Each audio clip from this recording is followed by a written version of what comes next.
नमस्कार, स्वागत है आपका हमारे YouTube चैनल में। जय हिंदी, जय हिंद। दोस्तों, हम करंट अफेयर्स की बिहार के लिए सीरीज चला रहे हैं। मंडे से हम यूपी के लिए भी ये सीरीज स्टार्ट करेंगे। जैसे बिहार समझ लो सीरीज है, वैसे ही यूपी समझ लो सीरीज भी हम मंडे से स्टार्ट करेंगे। तो जो लोग यूपी एग्जाम देने वाले हैं उनके लिए वो बहुत इम्पोर्टेंट होगी। दूसरी चीज,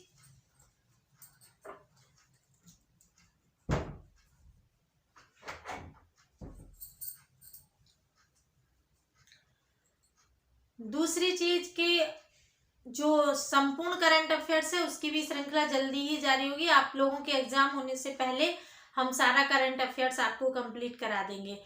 और जो लोग यूपी का एग्जाम दे रहे हैं या अभी नए नए तैयारी में आ रहे हैं, उनके साथ हम यूपी का सिलेबस और यूपी का परीक्षा का पैटर्न और उनमें कौन कौन सी बुक हमें पढ़नी चाहिए, इस पर हम आज का वीडियो डिस्कस करेंगे। तो जो यूपी के एग्जाम देने वाले हैं यूपी पीसीएस का, उनके साथ वो हमारे साथ ये वीडियो देख सकते हैं। इसमें हम यूपी का पैटर्न और यूपी का सिलेबस प्लस उसके लिए कौन कौन सी बुक पढ़नी चाहिए प्री और मेंस में, हम उस पर डिस्कस करेंगे। तो अगर आप लोग हमारे साथ नए जुड़े हैं तो प्लीज हमारे चैनल को सब्सक्राइब कर लीजिएगा, बेल आइकन दबा दीजिएगा। और अगर आपको हमारे वीडियो अच्छे लगे तो लाइक और शेयर भी जरूर करें, हमें भी खुशी मिलेगी। एक बात और बता देते हैं कि पीसीएस, यूपी पीसीएस एक ऐसा एग्जाम है जिसका रिजल्ट आगे पीछे हो सकता है थोड़ा बहुत, लेकिन एग्जाम हर साल कराता है। सीट कम आए ज्यादा आए पर पेपर जरूर होता है। तो आपकी तैयारी बहुत रिदम में बनी रहती है, ये भी निश्चित है। और चूंकि अभी जैसे कोरोना का समय आया है, ऐसा समय आया, इस समय ऐसी स्थिति हो गई, लोगों के पास प्राइवेट जॉब्स थी जिनके पास, उनकी जॉब्स बहुत लोगों की चली गई। ईश्वर उन्हें जल्दी पटरी पर लाए, जल्दी उनकी स्थिति सामान्य करे। कुछ लोगों का बिजनेस था, अब किराना और दवाइयों को छोड़ दे तो बाकी बिजनेस का भी हाल डामाडोल हो गया। तो नौकरी एक ऐसा विकल्प था, सरकारी नौकरी जिनके पास थी उनको कोई समस्या नहीं आई कोरोना काल में भी।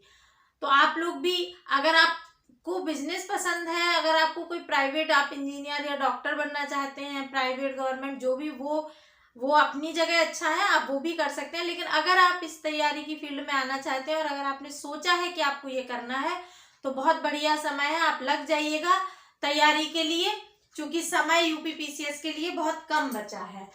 आइए हम बात करते हैं यूपी पीसीएस के सिलेबस, एग्जाम पैटर्न और बुक लिस्ट पर। ये आपके सामने जो लिखा है वो एग्जाम पैटर्न है। 3 चरण में परीक्षा होती है, प्री होता है, मेंस होता है और इंटरव्यू होता है। जैसे कि सामान्य रूप से सभी सिविल सेवाओं की परीक्षाएं, वो किसी भी स्टेट की हो अथवा आईएएस की परीक्षा हो, इन्हीं 3 चरणों में होती है। प्री होता है, मेंस होता है और इंटरव्यू होता है। यूपी पीसीएस के प्री में 2 पेपर होते हैं, एक होता है GS1 और दूसरा GS2। GS1 जिसमें सामान्य अध्ययन के 150 प्रश्न आते हैं और इनके मार्क्स निर्धारित होते हैं 200 नंबर के 150 क्वेश्चन पूछे जाते हैं GS1 में। और GS2 में CSET आता है जिसमें 100 क्वेश्चन होते हैं और ये भी 200 मार्क्स का होता है, पर ये क्वालिफाइंग होता है, इसके नंबर जुड़ते नहीं है। अतः इसमें 100 में से अगर आप 40 नंबर का टारगेट कर लेते हैं तो आप पास तो आप 33% में ही हो जाते हैं, लेकिन 40 नंबर का अगर आप टारगेट कर लेते हैं तो आप सेफ होते हैं। ये 150 क्वेश्चन में और इनमें 200 मार्क्स मिलते हैं। ये दोनों पेपर में नेगेटिव मार्किंग भी होती है। यूपी में नेगेटिव मार्किंग भी होती है 1/3 की, यानी कि 3 प्रश्न गलत होने पर 1 सही प्रश्न काट लिया जाएगा। इस तरह से इसमें नेगेटिव मार्किंग का भी प्रावधान है।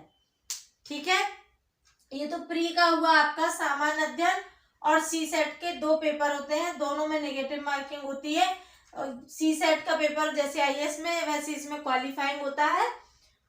इसमें अगर आप सामान्य हिंदी भी अच्छी तरीके से पढ़ लेते हैं, सामान्य हिंदी, तो ये पेपर आपका क्वालिफाई हो जाएगा।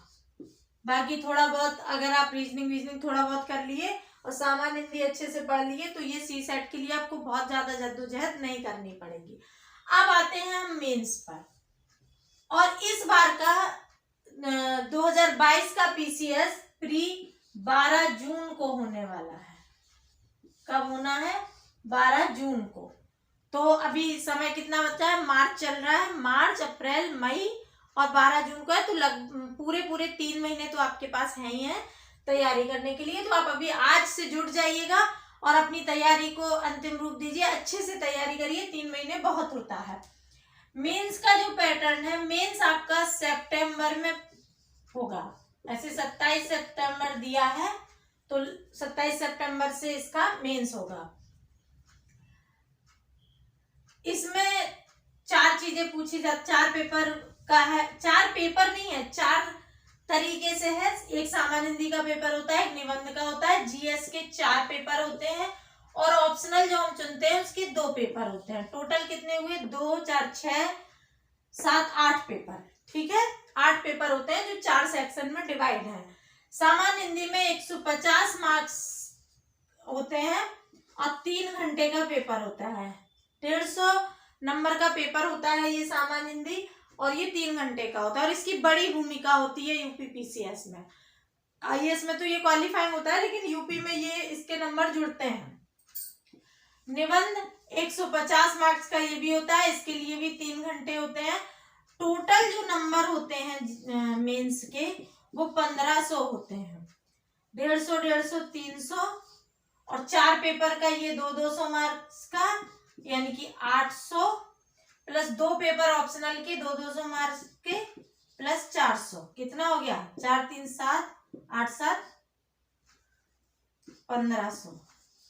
1500 मार्क्स ये, और 100 मार्क्स का इंटरव्यू, ये 1600 मार्क्स का होता है। ये तो केवल प्री के लिए क्वालिफाइंग, इसके नंबर आपके अंतिम चयन में प्री के नहीं जुड़ते हैं, पर मेंस और इंटरव्यू के नंबर आपकी मेरिट लिस्ट में अंतिम चयन के लिए काउंट किए जाते हैं। तो मेंस आपका 1500 नंबर का होता है यूपीपीसीएस में। सामान्य हिंदी 150 नंबर की 3 घंटे का पेपर होता है। निबंध 150 मार्क्स का 3 घंटे का पेपर होता है। जीएस में 4 पेपर होते हैं, सामान्य अध्ययन 1, सामान्य अध्ययन 2, सामान्य अध्ययन 3, सामान्य अध्ययन 4। 4 पेपर 200 मार्क्स के होते हैं और सभी में 3-3 घंटे का टाइम होता है, यानी कि टोटल ये 800 नंबर का होता है 4 पेपर। ऑप्शनल में 2 पेपर होते हैं, optional first paper, second paper, ये भी 200 मार्क्स के होते हैं, यानी कि 400 मार्क्स के, और समय दोनों पेपर के लिए 3-3 घंटे का समय होता है, और एक ही दिन में ये दोनों पेपर करा लिए जाते हैं। 2 दिन में ये 4 पेपर होते हैं, 1 दिन में ये 2 पेपर होते हैं, यानी कि 4 दिन में परीक्षा को ये कंप्लीट करा लेते हैं, सुबह शाम, और बहुत लिखना रहता है, इसलिए लिखने की प्रैक्टिस बहुत करिएगा। तो उसके बाद जब आप ये क्वालिफाई कर लेते हैं तो इंटरव्यू होता है 100 मार्क्स का। इंटरव्यू में आपको अलग से इंटरव्यू की कोई तैयारी नहीं होती, आपको अपनी पर्सनालिटी डेवलप करनी होती है। आप कहीं भी मॉक इंटरव्यू देके थोड़ा सा बोलने का तरीका सीख सकते हैं, बाकी जो आप यहाँ पढ़ते आए होते हैं वही आपका वहाँ काम आता है। यूपीपीसीएस देने के लिए आप सामान्य ग्रेजुएट होना आवश्यक होता है। आप ग्रेजुएट हैं तो आप एग्जाम दे सकते हैं, चाहे आप मेडिकल के स्टूडेंट हो, चाहे इंजीनियरिंग के स्टूडेंट हो, चाहे सामान्य बीए, बीएससी या बीकॉम, इस तरह से बीसीए कुछ किए हैं, तब भी आप ये एग्जाम में अपीयर हो सकते हैं, इसमें बैठ सकते हैं। तो आपको ये पैटर्न समझ में आ गया होगा। प्री 12 जून को होना है, मेंस 27 सितंबर से प्रस्तावित है। तो आप इस आधार पर अपनी तैयारी को शुरू कर दीजिए। हम आपके साथ बुक लिस्ट डिस्कस कर लेते हैं कि आपको कौन कौन सी बुक पढ़नी है। ठीक है, इसे मिटा देती हूं मैं। अब हम बुक लिस्ट डिस्कस कर लेते हैं। चूंकि पैटर्न आप समझ गए, तो पैटर्न के बाद मेन क्या होता है, सिलेबस को कैसे पढ़ें। कल हमने एक वीडियो बनाया था कि अगर आप तैयारी में आ रहे हैं तो आपको अपने आप को कैसे तैयार करना है, आपको क्या क्या करना चाहिए जो आपको सफलता दिला देगा। तो 10 अचूक मंत्र मैंने कल डिस्कस किए थे, आप उस वीडियो को भी जरूर देखिएगा। हम उसका लिंक प्रोवाइड करा देंगे डिस्क्रिप्शन बॉक्स में, अभी हम बुक लिस्ट डिस्कस कर लेते हैं, क्योंकि बुक पता होना चाहिए ऑथेंटिक। मैंने कल उसमें चर्चा भी की थी कि आपको ऑथेंटिक बुक ही पढ़ना है, इधर उधर से ढेर सारा मटेरियल इकट्ठा नहीं करना है। तो अभी हम बात कर लेते हैं इसी पर कि हमको क्या कौन कौन सी बुक अपने उसके लिए सिलेबस के लिए तैयार करनी है। देखिए, जीएस हम जो प्री के लिए पढ़ते हैं वो जीएस मेंस में भी आता है। तो बुक हम प्री और मेंस के लिए अलग अलग तो बुक परचेज करते नहीं है, उन्हीं बुक्स में से हम प्री और मेंस के नोट्स अलग अलग तैयार करते हैं। तो ये मैंने जो सिलेबस लिखा है ये मेंस का है, इसको विस्तार में नहीं लिखा है मैंने, एक केवल हेडिंग मेन टॉपिक लिख दिया है। उसके अंदर की जो चीजें हैं वो विस्तार में जो सिलेबस साइट पे दिया है आप उससे देख लीजिएगा कि कौन कौन से टॉपिक पूछे जाते हैं, क्योंकि उतना तो लिखना संभव नहीं था, पर किसके लिए कौन सी बुक पढ़नी है ये बताना था मुझे, इसलिए मैंने ये टॉपिक लिखे हैं। पहला टॉपिक है, फर्स्ट पेपर है ये, फर्स्ट पेपर में 3 पॉइंट दिए। पहला है भारतीय इतिहास और संस्कृति। संस्कृति भी पूछी जाती है और इतिहास भी पूछा जाता है। इसके लिए आपको एनसीईआरटी पढ़नी है, इतिहास के लिए जो मॉडर्न इंडिया है वो आपको पढ़नी है, प्लस स्पेक्ट्रम पढ़नी है, और संस्कृति के लिए नितिन सिंघानिया की बुक आती है ये आपको पढ़नी है। संस्कृति के लिए बहुत अच्छी बुक है, प्री में भी इससे प्रश्न पूछे जाते हैं, प्री के लिए भी है और मेंस के लिए भी है। तो दोनों के लिए आपका इतिहास जो सामान्य अध्ययन प्री में आएगा उसके लिए भी यही बुक पर्याप्त है, और मेंस के लिए भी मैं आपको सलाह दूंगी प्री के लिए इतिहास के लिए आप परीक्षा वाणी पर बहुत ज्यादा ध्यान न दीजिए, बहुत ज्यादा विस्तार दिया हुआ है उतना मत पढ़िए, केवल स्पेक्ट्रम पढ़िए, विस्तार में अच्छे से उसको तैयार कीजिए। एनसीईआरटी अगर आप प्री के लिए प्री और मेंस दोनों का पढ़ना है तो तीनों एनसीईआरटी पढ़ लीजिए, प्राचीन इतिहास, मध्यकालीन और आधुनिक इतिहास, तीनों के लिए आप पढ़ लीजिए एनसीईआरटी, प्लस स्पेक्ट्रम पढ़ लीजिए, और संस्कृति के लिए नितिन सिंघानिया बेस्ट बुक है, आप इसको पढ़ लीजिएगा, इसका कोई विकल्प मत चुनिएगा, ये बहुत अच्छी किताब है। सामाजिक मुद्दे पर राम आहूजा की एक बुक आती है सामाजिक समस्याएं करके, वो आप ले लीजिए, उसे पढ़ लीजिए। और राम आहूजा के अलावा अगर किसी का करंट में जो मुद्दे निकलते हैं सामाजिक, उन पर भी अपने नोट्स तैयार करते जाएं। हमने नोट्स कैसे तैयार करें इस पर एक वीडियो बनाया है, आप उसको भी देखिएगा, नोट्स उसी तरह तैयार करिएगा ताकि आपको जैसे राम आहूजा पढ़ के आप सामाजिक मुद्दे लिख रहे हैं तो करंट का जब आप करंट में उसी मुद्दे को पढ़ेंगे तो उसको वहां पे जोड़ना रहेगा। तो कैसे नोट्स बनाना है आप उस वीडियो को देख लीजिएगा, लिंक आपको डिस्क्रिप्शन बॉक्स में मिल जाएगी। अगला टॉपिक है भूगोल। भूगोल के लिए आपको एनसीईआरटी पढ़ना है 6 से 12, 6 to 12 एनसीईआरटी पढ़िए, प्लस वर्णमाल पढ़ लीजिए, बेसिक के लिए ये आपका वर्णमाल प्री के लिए पर्याप्त हो जाता है, मेंस के लिए भी आपकी समझ विकसित कर देगा, जो कॉन्सेप्ट है वो क्लियर कर देगा। परीक्षा वाणी या दृष्टि में से कोई एक बुक ले लीजिएगा ज्योग्राफी के लिए, या तो परीक्षा वाणी की ले लीजिए, 2 भाग में आती है, भारत का भूगोल और भारत का भूगोल प्लस मतलब सामान्य जो ज्योग्राफी होती है, विश्व भूगोल प्लस भारत का भूगोल, 2 अलग अलग किताबें हैं, विश्व भूगोल अलग है, भारत का भूगोल अलग है। तो या तो आप वो 2 बुक ले ले परीक्षा वाणी की, नहीं तो दृष्टि की भी बुक जो आती है भूगोल की वो भी बढ़िया बुक है, तो आप दृष्टि भी परचेज कर सकते हैं। मेंस के लिए आपको मानव भूगोल की एक बुक, डॉक्टर माजिद हुसैन जो प्रोफेसर थे उनकी बुक है एक मानव भूगोल, वो बहुत अच्छी किताब है। मेरा बड़ा सौभाग्य है, मैं माजिद हुसैन सर से पढ़ी हूँ ज्योग्राफी। माजिद हुसैन सर की मानव भूगोल की किताब बहुत अच्छी है, आपकी यूपी के सिलेबस में मानव भूगोल से काफी कुछ सिलेबस में जोड़ा गया है, तो आप मानव भूगोल की एक बुक माजिद हुसैन सर की ले लीजिएगा। अगला ये आपके प्री के टॉपिक हुए, इनके सभी में प्री में मतलब फर्स्ट पेपर में, सेकंड पेपर में, इन सब में यूपी स्पेशल पूछा जाता है, तो यूपी स्पेशल के लिए मैंने अलग से लिख दिया है, उस सब में जिस टॉपिक का रहेगा वो एक साथ कंपाइल आपको मिल जाएगा। सेकंड पेपर में आपको राज्य व्यवस्था तथा गवर्नेंस पूछा जाता है, तो ये परीक्षा वाणी ले लीजिए, लक्ष्मीकांत ले लीजिए, परीक्षा वाणी से आपका प्री भी क्लियर हो जाएगा और मेंस के लिए भी ये बढ़िया है, और लक्ष्मीकांत ले लीजिए। अगर आप कोई एक बुक लेना चाहते हैं तो इनमें से एक भी पढ़ सकते हैं, गवर्नेंस के लिए राजेश मिश्रा की बुक आती है वो आप ले सकते हैं। परीक्षा वाणी अकेली भी पढ़ सकते हैं या लक्ष्मीकांत भी अकेली पढ़ सकते हैं, और अगर दोनों पढ़ सकते हैं तो बेहतर है, नहीं तो लक्ष्मीकांत ज़्यादा प्रेफर करूंगी, पर हिंदी मीडियम के लिए आप परीक्षा वाणी ही लें तो ज़्यादा बेहतर है। लक्ष्मीकांत में काफ़ी मिस्टेक है हिंदी मीडियम में। IR के लिए भी एक राजेश मिश्रा की ही बुक आती है इंटरनेशनल रिलेशंस के लिए, वो आप जरूर पढ़ लीजिएगा। प्लस IR के लिए करंट बहुत महत्वपूर्ण है, करंट के मुद्दे जरूर पढ़ें। जैसे अभी यूक्रेन का विवाद चल रहा है, तो यूक्रेन के हिसाब से भारत के साथ रूस के संबंध, भारत के साथ अमेरिका के संबंध, भारत के साथ यूक्रेन के संबंध, ये आपके लिए इम्पोर्टेंट हो जाते हैं। और करंट में डेली संपादकीय में और मैगजीन्स में भी इस पर आएगा, तो आप ऐसे करंट से भी इसको पढ़ें। और प्लस IR के लिए राजेश मिश्रा की बेसिक समझ के लिए आप उसे पढ़ सकते हैं।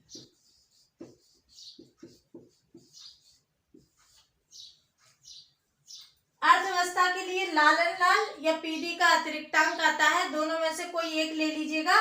अगर मुझसे पर्सनली पूछेगा तो मुझे लालन लाल ज्यादा पसंद है, क्योंकि इसकी जो भाषा है वो बहुत सरल है, समझ में आती है। बुक जरूर देखने में मोटी सी लगती है, लेकिन उतनी मोटी नहीं है जो और आती हैं, जैसे रमेश सिंह जी की आती है और भी आती हैं, वो सब ज्यादा भारी भरकम है, वो सब बुक मत लीजिएगा।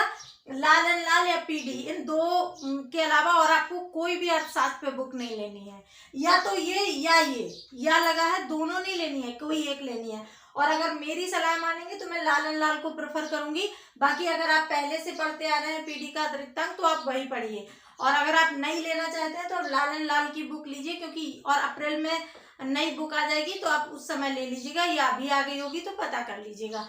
लालन लाल की जो भाषा है अर्थशास्त्र की वो बहुत सरल दी हुई है, आपको आराम से समझ में आ जाएगी, आप इसको प्रेफर कीजिएगा। थर्ड पेपर में अगला टॉपिक है विज्ञान एंड प्रौद्योगिकी। इसके लिए विवास पैनोरमा ले लीजिए बेसिक समझ के लिए, प्लस इसमें करंट इंपॉर्टेंट होता है, तो करंट जोड़िएगा और विवास पैनोरमा से अपनी बेसिक समझ तैयार कर लीजिएगा विज्ञान एंड प्रौद्योगिकी पर। पर्यावरण के लिए दृष्टि या तो वाणी और NCERT अगर आपको मिल जाए तो NCERT से पढ़ लीजिए, और नहीं तो दृष्टि या वाणी में से कोई एक ले लीजिए, दोनों नहीं लेना है। ऑब्लिक लगा है, या दृष्टि ले लीजिए या परीक्षा वाणी की ले लीजिए पर्यावरण। नीति शास्त्र पे क्रॉनिकल की एक बुक आती है, आप उसे परचेज कर सकते हैं, और नहीं तो नीति शास्त्र पे अगर किसी के नोट्स अच्छे मिल जाए तो वो देख लीजिएगा साथ में। और क्रॉनिकल की एक छोटी सी बुक आती है, अच्छी बुक है, आप उससे बेसिक समझ तैयार कर सकते हैं नीति शास्त्र पे। यूपी स्पेशल के लिए परीक्षा वाणी की किताब आती है, जैसी ये सब परीक्षा वाणी की साइज होता है उसी साइज की आती है। परीक्षा वाणी में यूपी स्पेशल में 2 बुक आती हैं, एक पतली आती है, एक थोड़ी मोटी आती है, तो मोटी वाली पढ़िएगा, पतली नहीं। और अगर मैप ऐप के थ्रू ज्यादा पढ़ना चाहते हैं तो इसके साथ आप घटना चक्र की भी देख सकते हैं, यूपी स्पेशल। विस्तार में मेंस के लिए आपको विस्तार में यूपी स्पेशल पढ़ना होगा, प्री में तो कम पूछा जाता है, उतना ज्यादा यूपी में नहीं पूछा जाता है। जैसे बिहार में तो 20 से ऊपर क्वेश्चन आ जाते हैं बिहार स्पेशल के, लेकिन यहाँ उस तरह की स्थिति प्री में नहीं होती है। पर मेंस के लिए आपको पढ़ना पड़ेगा, क्योंकि मेंस में डिटेल में पूछेगा, क्वेश्चन लिखना होगा, तो वहाँ आप इस चीज को पढ़ लीजिएगा। तो ये कुछ इंपॉर्टेंट बुक्स हैं जो आपको परचेज करनी है, पढ़नी है, आप इन्हें ले लीजिएगा। इनसे बढ़िया विकल्प आपको बुक में नहीं मिलेगा। ऑप्शनल में इसलिए डिस्कस नहीं किया क्योंकि हम जो ऑप्शनल पढ़ाते हैं वो हिंदी है, पढ़ाते जैसे यूट्यूब पर आपको पढ़ाएंगे वो हिंदी है। और मैं आपसे एक चीज कह देती हूँ कि हिंदी के लिए आप कोई भी एग्जाम देना चाह रहे हो, चाहे वो UGC हो, चाहे PCS हो, चाहे कोई भी हो, मैं हिंदी का पूरा सिलेबस कवर करवाऊंगी, धीरे जल्दी जैसे भी हो, पर पूरा सिलेबस आपके साथ डिस्कस करूंगी। तो वहां से आप अपना सिलेबस ले लीजिएगा और पढ़ लीजिएगा। तो हिंदी के लिए आप परेशान नहीं होइएगा अगर हिंदी ऑप्शनल है तो। और जनरल हिंदी के लिए भी नहीं, जो मेंस में पूछा जाता है, जनरल हिंदी भी हम पूरी पढ़ाएंगे, आपका काम हो जाएगा। आप खाली ये मेंस का GS तैयार कीजिए, बाकी आपका कोई और ऑप्शनल जो भी है तो वो आप उसका जो टीचर है वो आपको बताएगा। मैं तो GS कॉमन था इसलिए आपके साथ डिस्कस किया। हमारे साथ जुड़े रहने के लिए धन्यवाद।